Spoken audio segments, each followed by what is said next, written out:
because this is a very special musical episode of 8-Bits.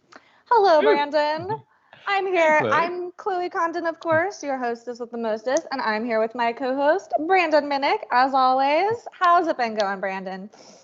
Oh, amazingly stressful. My wife and I are in the process of moving and buying a new house so that we can get out of the city, because living in the city is not a good place to be during a pandemic. But it's been we'll say a fun process. We've definitely learned a lot, but it is stressful. I am going to insert as many musical theater references I can into the show today, Brandon, because our guest also has a shared love of musical theater. So first, I'm going to sing a little snippet. I gotta get down, I gotta get out from Hairspray. But we have a special guest today, which is Tricia Howard. Woo! Hi, Tricia. And you are coming from us from what looks to be a burrito in New York, correct? That is correct. That is correct. Yes. Yes. The Brooklyn burrito, I'm calling it. I almost bought that blanket. It keeps getting recommended to me on Amazon.com and may or may not be in my cart right now. So excellent choice in blankets. I myself want to be wrapped up in a tortilla all the time as well. Yep. Shout out to my mom. That was all her. Right, Mama. So, Tricia, tell us a little bit about yourself, who you are, what you do for the lovely folks at home. Obviously, you're a unicorn. We can tell that from your head apparel. But tell the lovely humans at home who you are. Sure, thanks. So I'm Tricia Howard, aka Tricia Kicks Sass on Twitter. That's SAAS, not just sass as in sassy, which is also sass true. As a service. Correct. Yes, correct. Sass.exe. So I am a marketing manager for Holistic Cyber, which is a cybersecurity startup here in New York, and I have a theater degree. So I kind of fell into security completely on accident. And I like to say I'm an artist gone rogue. So ooh, I love that. I'm going to start using that as well. Yes, please do. Please do. So I'm sure we'll get into a lot of the details of this in our actual 8-Bit segment, but tell us about this, as we like to call it, wiggle noodle path to technology, because that sounds like a very, very big jump. It was. Yeah. So when I graduated college, I was on a path to getting my MFA in lighting design. And long story short, right at the 11th hour, they only took 3 people, and I was number 4 because somebody came in with a lot more experience than me, and I panicked, not even gonna lie, and I put some extremely millennial post on Facebook about how I was so distressed about searching for jobs and things were so hard and blah, blah, blah. I was only out of college for 2 weeks. Okay, listen, I'm dramatic. But it was a big deal. And because I had no plan B and I'm a big planner. So what ended up happening was a good friend of mine saw the post and said, hey, actually, I think I have a good idea for you. And I was like, yes, but nobody cares about my artistic experience. And he was like, no, I think it would. And sure enough, I found out about the job on a Tuesday and had an offer letter in my hand on Friday, and moved up to Connecticut 2 weeks later. I'm from Texas originally. And I started in an inside sales program for an integrator. And so I learned a ton about the industry. And, I was making 75 plus cold calls a day, talking to the industry leaders. Yeah, I was trash. And so I kind of just picked things up from there. And one of the things that I really latched onto was security, because I'm also a huge Marvel fan, and they're real life superheroes. The cyberspace poses a real threat to us now, and it's so interesting. So yeah, that's in like 10,000 feet view what happened. Yeah. So Tricia and I share a similar origin story, speaking of superheroes, which is I started in tech with a cold call sales job as well at Yelp. So this is pre-IPO Yelp back in the day. And a lot of tears were shed because I was not a very good salesperson. But it's so interesting to find sort of these happenstance paths that kind of bring folks like you into this industry. Have you ever had to do a cold call, Brandon? I'm curious. It's not for me. Kind of. I've always I did a little stint in sales too, but I was in post sales as a engineer, like sales engineer. So it was more working with folks who had already purchased the product to help them implement it. That's actually what I did at Xamarin. But I mean, before that, yeah, I did a couple cold calls, but yeah, it's tough. I don't like it because people don't want to talk to you when you haven't, like, when you just call them out of the blue, especially when they don't know you, they don't know your number. Yeah. And getting somebody just to start the conversation is hard, and it's tough. People hanging up on you all the time. I have a lot of empathy for people who are good at it and do it for a living, because it was very interesting when I was hired for this job. They said, "You're an actress. You'll be really, really good at it. You just read the script." And I read the script, but I wanted to cry after each time. It was like doing a dramatic monologue, because I even just get nervous answering the phone, like my cell phone. So also, this is how I feel all the time, just for reference. That's amazing. Perfect.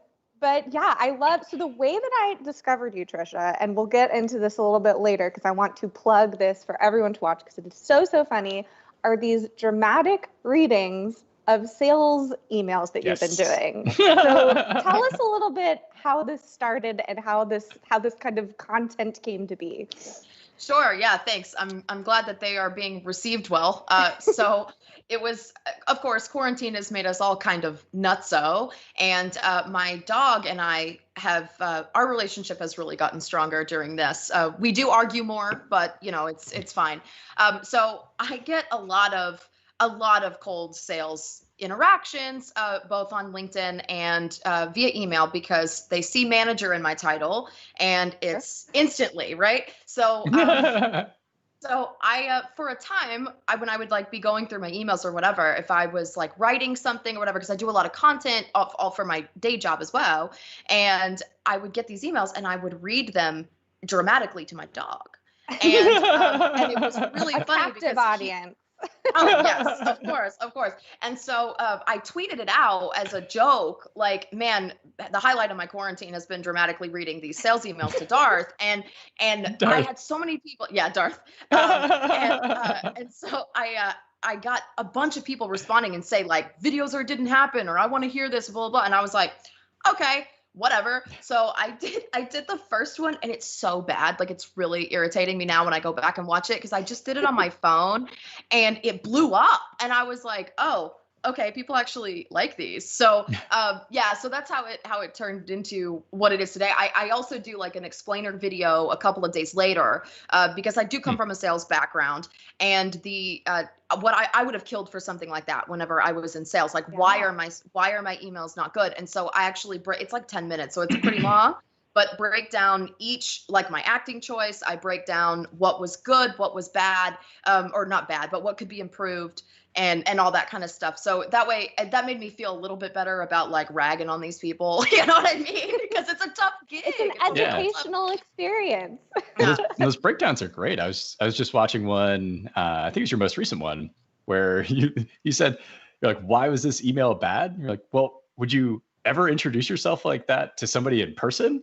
I was like, huh, you're right. Like, we totally change the way we introduce ourselves to people via email than if we were just at a party and wanted to say, hi, nice to meet you. I'd never thought of it like that before. Yeah. Oh, cheers. And what I really love about, folks who come from non-traditional backgrounds, like ourselves, is we kind of bring that industry expertise. Like, how does this get read as a human being, so to speak? Not that you're not a human being, Brandon. But I've always kind of, when people used to ask me what my job was as a developer evangelist or a developer relations person, I always said it's this translator or liaison between engineering and marketing, because marketers sometimes don't know how to speak to engineers, and engineers sometimes, most of the time, don't know how to do marketing, much like a lot of engineers think that they're designers as well.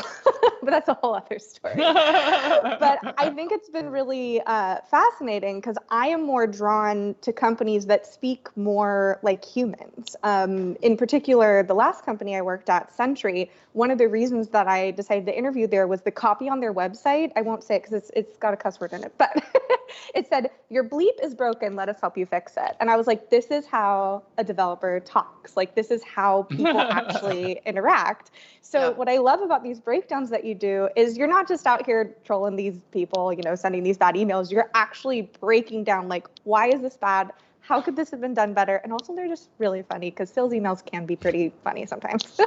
Yeah, no, it's true. Thank you very much. I'm glad that it was well received.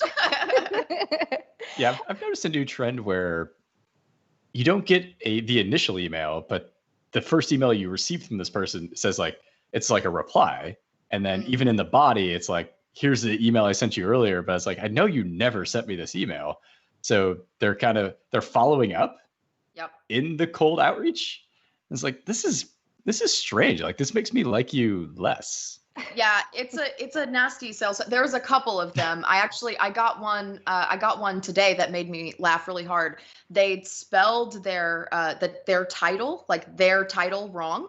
It was supposed to be like head and it said like HEA.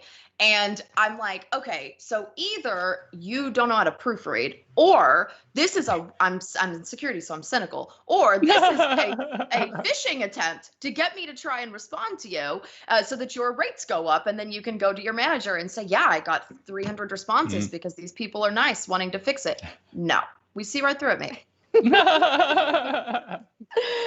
Oh man. Well, I am so excited to watch more of these. You've inspired me now. I want to do like dramatic readings of my DMs or some sort of masterpiece theater style because there's so many of these things that I think as theatrical people we encounter in the tech world and we kind of go, wait a minute. Like, yeah. This looks familiar. Yeah. I run into a similar issue. There's a keynote that I give pretty often called the ROI of LOLs, which is about bringing humor into tech. And I have to give credit to my boyfriend for that talk title, though. That was a really brainstorm session that we had together. And amazing. I talk about this scenario. Long story short, I got added to an article about blockchain, which I have zero knowledge or interest in. And I was named one of the top 100 women in crypto and blockchain. I've never played with this technology before in my life. I reached out. Thank you so much. Thank you so much, Brandon. So for the first 10 minutes of this keynote, I kind of trick the audience and say, today I'm going to tell you how to become an influential blockchain influencer in these 5 easy steps. And they're all just like, do absolutely nothing. Like, just get added to a blog post. And to this day, y'all, I still get LinkedIn messages asking for my expertise in blockchain. So I think the internet is such a funny place where you, especially in these kind of formats like email or LinkedIn, there's a lot of cold emails. And it really, like, I love when folks like yourself kind of point out these flaws in the system where it's like, wait a second, no. Like, if you read my bio at all, you would know that this is not, I'm not the droid you're looking for at all. Right. That is so funny. It's so funny. So shall we get ready with these 8-bits questions? I'm so excited. Okay. Also, I wore a special shirt for the viewers at home where I saw Tricia posted a picture of her unicorn headbands, and I figured I had to bring the fashion as well. I've got my clippy earrings today. I'll zoom in a little bit here. 3D printed by a pal of mine, Stacy. And this is a shirt that says, whoever took my Microsoft Office, I will find you. You have my word. And word is capitalized because, of course. Love it. Everything. So we don't have an intro song here, so I'm just going to go 8 bits, and we'll dive right in. So Tricia, what is your earliest memory of tech? Yes. So my earliest memory was back, I think it was like 6th grade, maybe a little sooner, but we had a typing class back then. And the only reason I remember it is because there was always Bill Nye playing for some reason. And I'm obsessed with Bill Nye because who isn't? And yeah, so of course he's amazing. And it's so funny because they were still the old, like, really blocky monitors. Like, we hadn't gotten up to the really sleek Apple ones that we had in high school. But yeah, that was probably my first memory of technology was that because we had a TV at home, but it wasn't until later. I just found out that Bill Nye will be speaking at Twilio's SignalConf this year. So a subtle plug for Signal, one of my favorite in-person events, and I'm sure soon to be one of my favorite digital events. Huge Bill Nye fan myself, gotta say. Yeah, he's everything. Yeah, he is everything. Brandon, I feel like, have you met Bill Nye? This feels like something that would have happened based on your previous stories. I have not, but I know some folks who have, because I forget the show was called. He came back with another show, was that a year or two ago? Mm-hmm. And on one of those shows, they showed off the Seeing AI app that we built at Microsoft. And the team that built the app got to meet Bill during the filming. And so, yeah, it was funny because my friend who got to meet him couldn't even talk about it until the show was released. And so we're like, we've been hanging out for months and you didn't tell us you got to meet Bill Nye? That's so cool. That is the coolest. I just saw him on, Nicole Richie has a show on Quibi called, what is it called? She makes trap music on it. It's called Nikki Fresh. And she does a trap music song about bees with Bill Nye. So recommend that to any Bill Nye fans out there. I feel like there's a meme that I've seen a lot recently, which is like, when you saw this, you knew school was going to be good. And it's like the TV with the seatbelt on it. Strap, and it's like Bill Nye. And I'm like, Yes, absolutely. For all you students and kids watching at home, we didn't have streaming back in the day. We had VHSs that our teachers had to put into the television to watch. And Laserdisc. Laserdisc. Oh man, yeah. It's so funny because I think, like, especially the people who are like our age, we're in that weird middle period where most of us did have like a significant childhood without technology being part of our lives. I mean, my first I remember using floppy disks in school, and the only reason I remember it is because two reasons. One, I had a ton of lime green ones because that was the thing to do, and the other thing was I would get yelled at by the teacher because I would always play with it, and they're like, "You gotta erase the files." I'm like, "Whoa, it's fun." Yeah, so it's fun. Now, I have to ask, because you mentioned you were doing typing. Did you do Mavis Beacon or Mario teaches typing? Was there a particular typing program you used? Because we were a Mavis Beacon class. Hypershark. Mm-hmm. This is new to me. I'm going to have to look this up. Yeah. Did the shark like eat the words or something? Yeah. So no, nice. actually the shark was and maybe I'm mixing two things up, because there was also like a game that I used to just like to play, but they had there were little sharks and they had words on them, and you had to type the word out, and every time you got like a letter right, it would like hit the shark, and then it would like make it go away once you typed the whole word. But so you were like a little diver guy, and he would, like, these little sharkies would be coming, and then if they got you, then yeah, you're protecting the diver. Yes by typing fast. Did the two of you ever have to do Mavis Beacon at all? I'm curious, because that was it doesn't sound familiar. So there was this game in it, and I'm still very like, anytime I see a fly on a windshield, I think of it, because whenever you would have to type the words on the screen, and you were like in a car driving, and anytime you misspelled a word or missed a word, a fly would like smash on your windshield and like distort your vision of the words. So now whenever I see that like visual reminder of like, you're driving down the freeway, there's like a fly or a bug that smashes your window, I'm like, oh, I spelled the word wrong. I spelled it wrong. Oh man. Yeah. If folks out there are interested, and I'll link it in the YouTube show notes, a coworker of ours, Misty Madonna on Twitter, did a very, very cool Q&A with a panel of folks who worked on Encarta, and about like how they created Encarta and a lot of this like children's software programming that we grew up with. So I will link to that. All right, next question. What is the last piece of tech or hardware that you bought? Yeah, so that I personally bought, it's pretty lame. I bought these AirPods because I lost my other ones. However, the last piece of tech that I was given was this really cool light. I have it turned off because if it's on, then it will, you won't be able to see, but it's the moon, and it sits in this little hand, and it can be all these different colors when it's plugged in. So it's kind of cute. I keep it on my desk. Cool. Yeah. I am such a fan. So does it change? What changes on it? Is it like a projection thing? No, it's got little LEDs in there, so it'll change. It'll make like you can do it just white, or you can do it like blue, or I think it's all full RGB. But you can also set it where it'll like rotate through colors. So it's pretty cool. It was a little thanks again, Mom. So cheers. It's And does it giving have me all the some- craters and everything? Yeah. Yeah. It's hard Oh, to wow. see. I don't know if you can see it here because like the light is kind of weird. But yeah, it's got all the little craters and stuff. It's really fun. It's giving me some David Bowie and Labyrinth vibes. You know, Yes. he's tall and he's like, brr, brr, brr. Yes.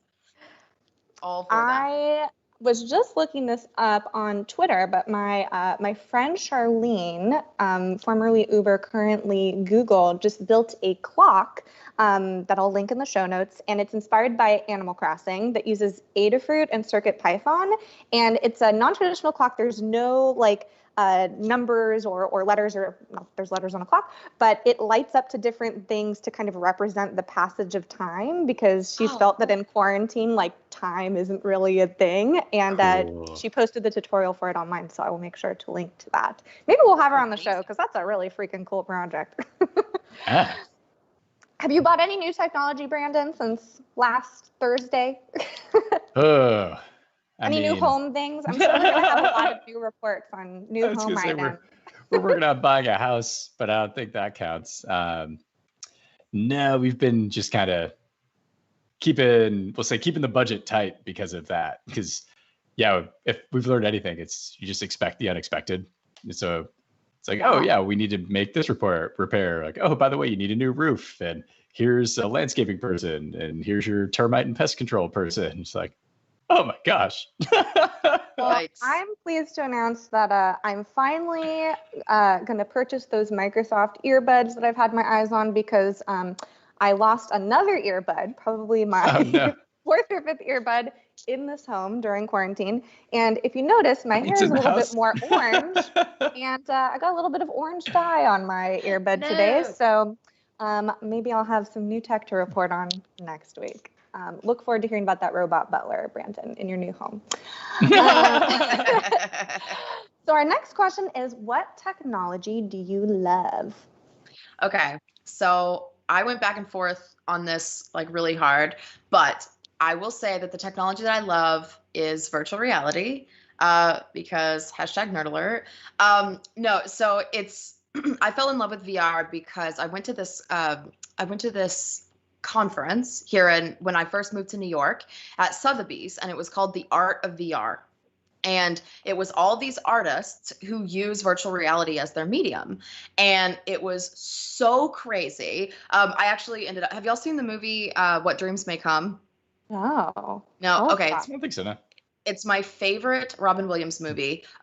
Do not watch it if you are in a bad mental place. And even if you are, bring lots of tissues. It's very heavy. But it's such a beautiful, beautiful movie, like really changed my childhood and all this stuff. So I was meandering around this conference, and I got, like, the whole thing is you can go test their art and all, they're trying to sell their apps and everything. And I get in line and I have this experience, and I was like, oh man, this is really cool. This seems so familiar. And so I ended up talking to the creators afterward, and I said, I don't know if you've seen this movie, but What Dreams May Come, it reminds me of the visuals in that movie. And the woman looks at me as if I had just like told her that I had 8 million children, right? And she says, are you kidding me? And I was like, what? And she's like, oh, you really don't know. It was them. They were the head creators of, like, the visual creators of whatever. I went into full blown like blurt mode, whatever. And I was like, I've loved this movie for so long, and blah, blah, blah. Anyway, it was really nice. But I fell in love with VR. And I think now, if Corona has really taught us anything, there are a lot of really strong practical applications for virtual reality for people who, for conferences and things like that. I mean, obviously the gaming side is dope, but there are like real life things, as long as we can get it to the level of HD that we are used to consuming in the rest of media. Yeah, that is super cool. I'm gonna have to watch that movie. I guess he's one of our managers, Thomas, is doing a lot of really cool VR stuff and has been sending along a lot of theatrical use cases for it. And our coworker Aishagul just did an interview, I want to say it was a week or two ago, on her Tea Party show, VR Tea Party, where she interviewed a guy who had made a VR, AR theater. So you can actually experience theater from your living room and have that kind of like box office, front of house experience, Amazing. which I think is amazing.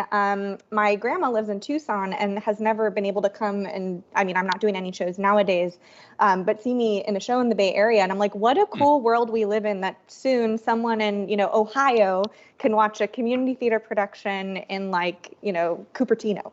It's amazing. It's just amazing. That's cool. Yeah.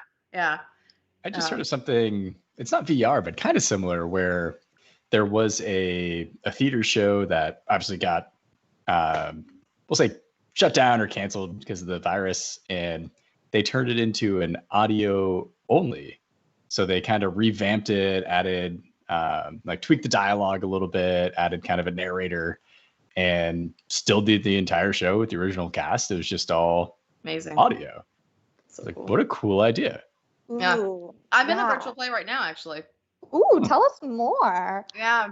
It's this community theater I used to work with when I lived in Connecticut. And of course, just like everybody else, the virus kind of decimated their entire season. And when you're a community theater, you rely on ticket sales. You rely on, this stuff. Of course, you're like nonprofit, but that's the only way that you keep going. And so there, as I've learned from many, many curtain speeches, ticket sales only cover about a quarter of the cost of what it takes to put on a theatrical production. So donate to theaters.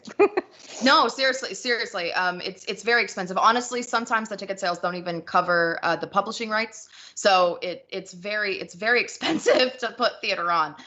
So they usually do this program called New Faces, which is how I got involved in the theater, actually, where they bring people in who have either never worked in that particular theater before, or they've never done theater before, or they want to try a new aspect of it, like lighting or directing or what have you. And they're all like these 10-minute scenes, and they do them every summer. And it's, all proceeds, go to the original playwrights. They're all original shows. They go, it's a really awesome little program.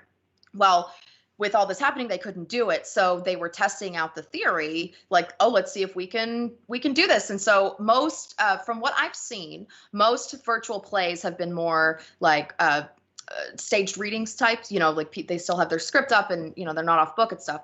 We are doing a full-blown production. We are out. We have sound effects. We have everything. It's still a 10-minute show, but it is as close as we think we could get to it. So I think I'm not sure on the date exactly that they will be doing it live, but it'll also be recorded. So I'll shoot that over to you whenever I get it done.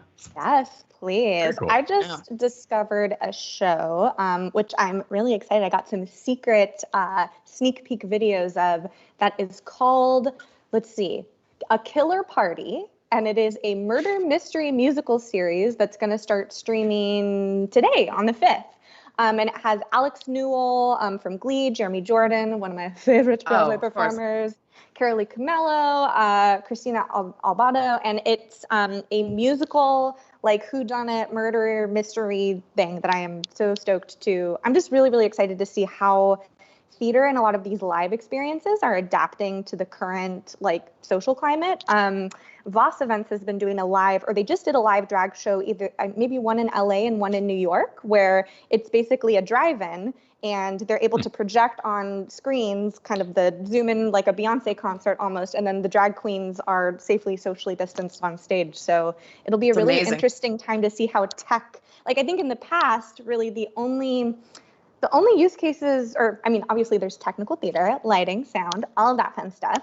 But really the only kind of integration of tech that I've seen on Broadway is Dear Evan Hansen. They had like a lot of interactive Be More Chill. stuff. Be More Chill. I saw Woman in White, which is is an Andrew Lloyd Webber musical, where they had projections instead of set pieces.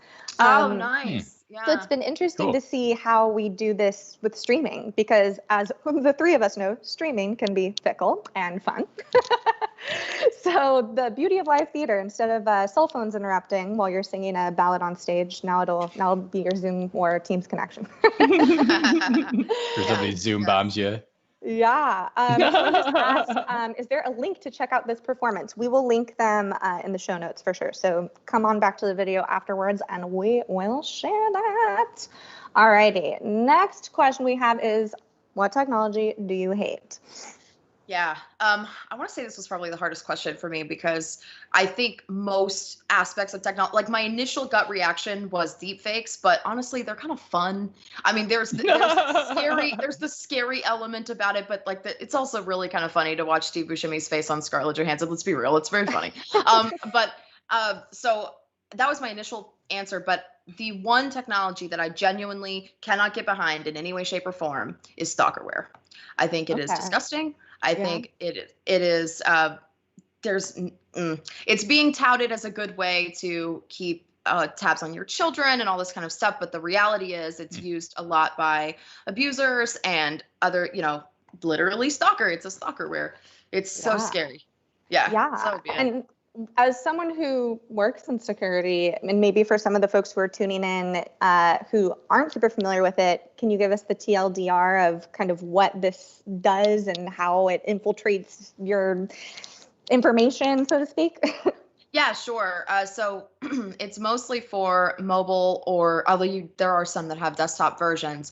But what it does is allows a third party, usually it's touted usually as a parent, but largely it's not usually, to monitor the activity on your devices. So including text messages, pictures, location data, anything that your phone can do, it can report that back. There are a couple of different flavors of it, but in essence, it's intended to it was intended for parents to keep eyes on their children because, of course, in this digital age, we are very used to having people contact us all the time. So when a kid says that they are going to spend the night with a friend and then you find out that they weren't, they could potentially be in a dangerous situation. So the idea of it, I think, was well-intentioned. However, as we know in security, anything good can be very easily used for the bad. And what has been happening a lot of the time is that,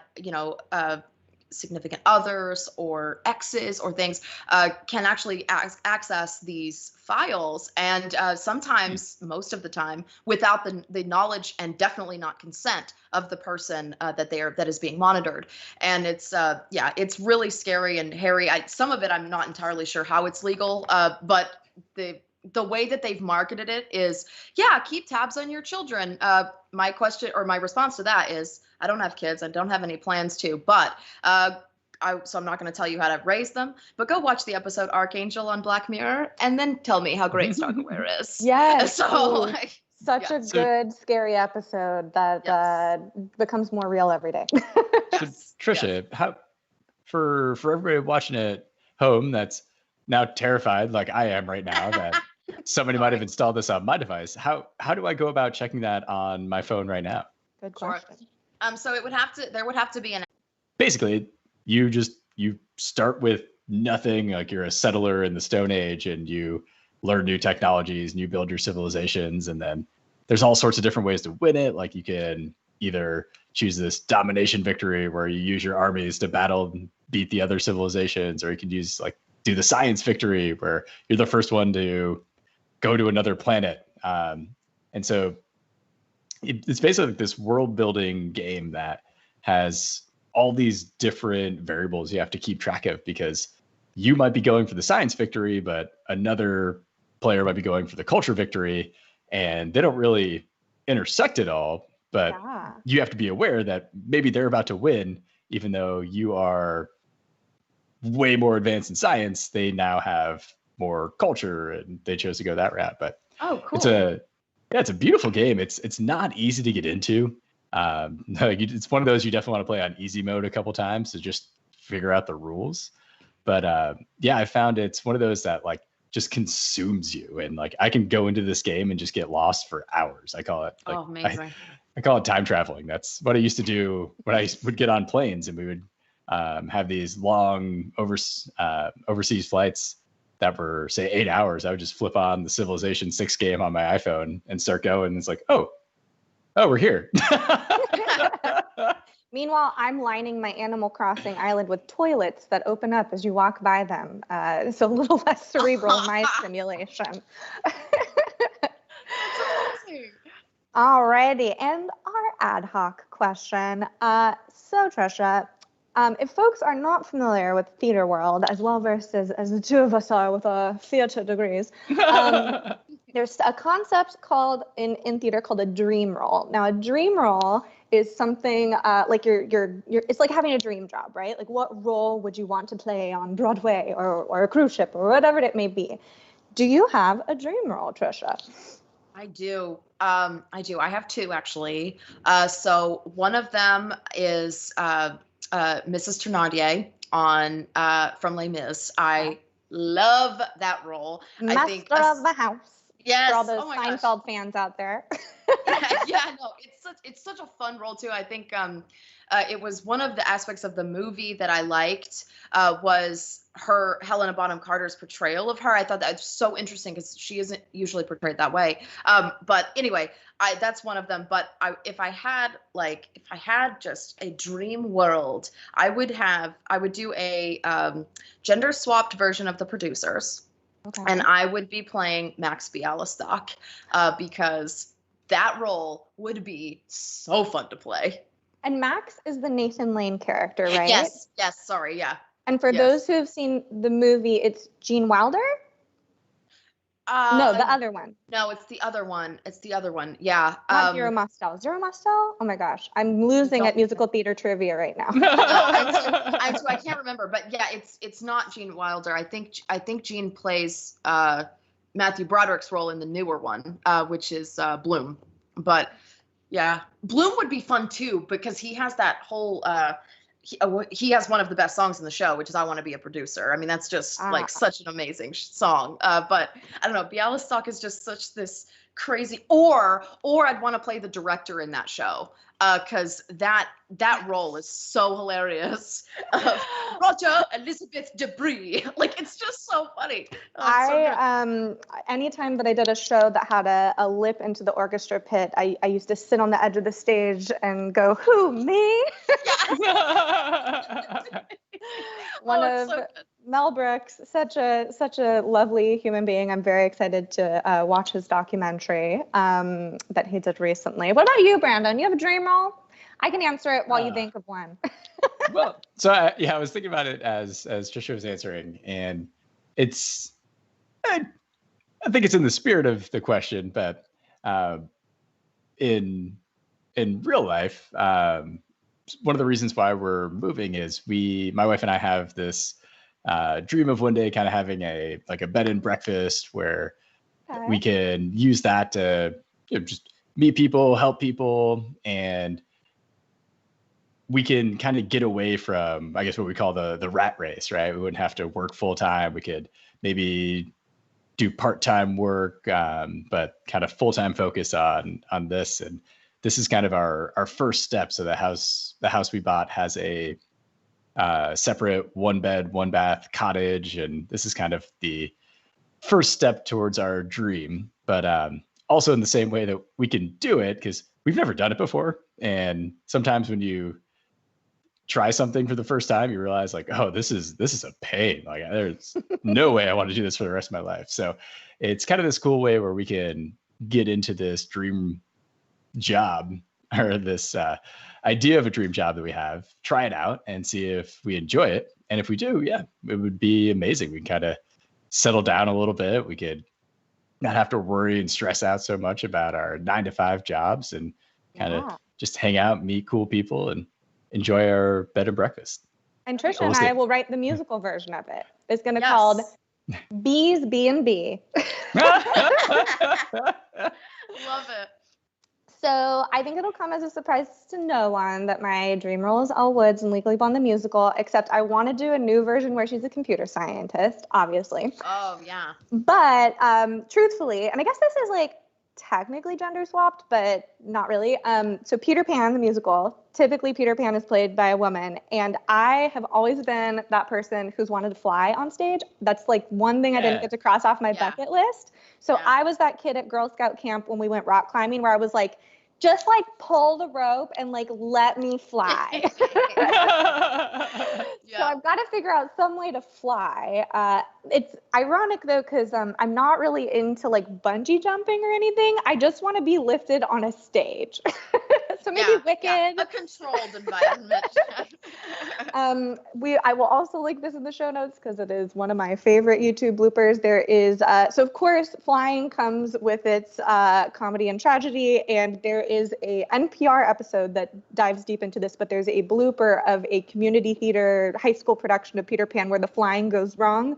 And whenever I need a giggle, I watch that, and it reminds me maybe why I shouldn't be flying on stage, but yeah, it can be pretty scary. I've never flown on stage, but I have fallen through set pieces before, and that was enough. Oh my goodness. Yeah. You okay? Yeah, I was fine. It was like, long story short, we were doing You're a Good Man, Charlie Brown, and I was playing Snoopy, and the house in one of the songs, we had flipped it around, and the house had like a bunch of stairs up. So it was like, it was like 10 feet in the air. It was pretty tall. And somehow one of the steps got a little like messed up. And so I was going down them in my like jazz hands, whatever, and just went through the steps, just went all the way through them. And honestly, I'm really kind of like low-key mad that it wasn't recorded, because I'm sure that would have been hilarious to watch back. But I was more surprised than anything. I was like, why am I inside my house now? Like, what is going on? Yeah, that was funny. It's so funny because I feel, especially as a DevRel, like a lot of my job and Brandon's job is to do like public speaking on stage, and folks are always asking for tips and tricks of like, how do I get rid of my stage fright? And I'm like, do community theater for like a year, and you'll have been embarrassed enough on stage by like, oh my goodness, I can count the amount of times that like my dress is ripped in every circumstance. So I think that's something from my background that I'm sure you as well, Tricia, have always kind of brought into what you do, that like, all right, things are broken, let's keep going. Yeah, exactly.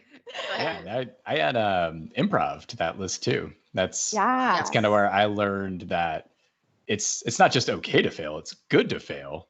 And it's not the failure that's the problem, it's how you react to and handle and overcome that failure. Yeah. And that was one of my big life lessons, was doing just improv classes. Maybe someday, but didn't, at least at the time, have desires to do actual improv on stage at shows. And I just wanted to do something for fun. And yeah, in improv, one of the lessons they teach you, or one of the activities they teach you, is when you fail or something goes wrong, you go, I failed, and you take a bow and you like accept the applause, because mistakes are gifts. And it's all about how you handle it. And so, yeah, like Tricia, in your scenario, like falling through the floor, if you could kind of roll with that, you could make a funny quip and then maybe like walk out the front door instead of coming down the stairs, and you're like, oh, how'd I get in here? And then like the audience would just love that, and they'll eat it up. And yeah, the same goes true in, for doing anything live or a workshop or giving a talk on stage. Like, something's going to go wrong, but that part doesn't matter. It's how you handled it. And so, like, did the Wi-Fi go out? Okay, well, were you able to still give your demo without the Wi-Fi? Or did you have a recording? Like, it's not a big deal. Nobody's going to blame you for the internet going out. It's not your fault. But if you're able to just kind of roll with the punches, then you can still give a great talk. And yeah, technically you failed, but it was a huge success. It's funny because I'm a terrible dancer, and I would much rather live code on stage and have it go wrong than me fall on my behind while tap dancing. So I always keep that in the back of my mind when I'm presenting. I'm like, it could be so much worse. I could be dancing right now. All right, so we got a couple minutes left. That was 8 bits, y'all. Dun, dun, dun, dun, dun. Tricia, where can people find you on the interwebs? Where can they find your amazing videos and your lovely? I creeped your blog earlier, and you've got some really funny blog titles, including one that's a Rocky Horror Picture Show joke. So check that out, y'all. But where can folks find you? Yeah, thanks. So all of my social channels are at Tricia Kicks Sass. So again, that's SAAS. And also my blog is triciakicksus.com. So you can see those. It's kind of fun. And all of my videos, I get funneled through my social channels, so easy to find. I'm so excited to digitally meet all of these different archetypes of salespeople through the power of your videos. Thank you. Let me know if you ever need a scene partner. We're here for you. We'll improv with you. We'll collaborate for sure. Someone said, new challenge, coding dance-off. I'll pass. Maybe it's a giant keyboard that you do tap on, and you like tap the keys. You know, my There's a manager, show idea. Jen, actually made a TikTok app using Azure that teaches you the choreography. So maybe I need to use that. Maybe I need to just I need a growth mindset with dancing, y'all. I need to get better at it. Alrighty, well, it's 1:59 Pacific Standard Time, so we are going to wrap things up. We still don't have a way to close the show, so since we have our musical theater guest today, I'm going to close out with a little song that I'm making up as we speak. 8 bits, Chloe can't dance, but 8 bits, Tricia, she has sass. 8 bits, and cut. Amazing. Brilliant. Jazz hands. And